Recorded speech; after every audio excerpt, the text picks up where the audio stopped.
We're solving problem 1 from the 2020 F equals MA exam A. The ball is launched straight toward the ground from height h. When it bounces off the ground, it loses half of its kinetic energy.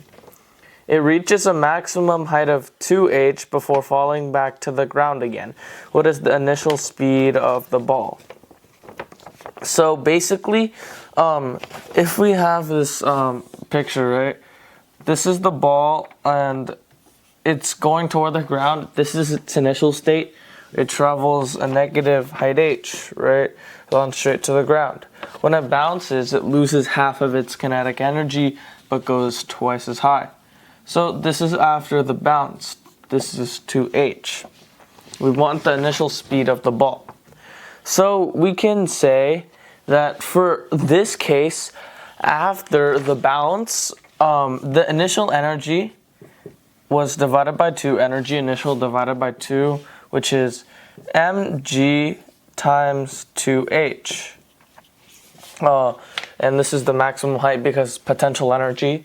And then you can just multiply this over.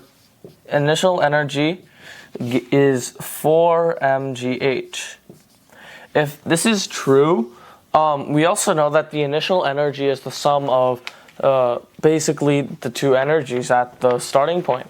So we get that initial, well, we know that energy initial is also 1/2 velocity initial squared plus mgh.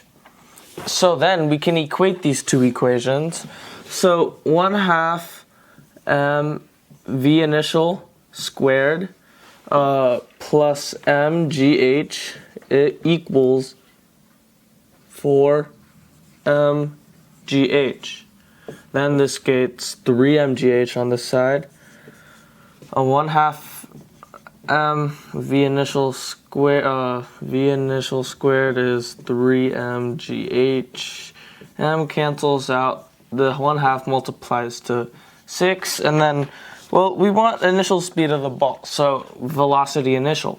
So the reason why we did all this so that we could find an equation for velocity initial, where now we do, where we take the square root of both sides. Velocity initial is square root 6gh.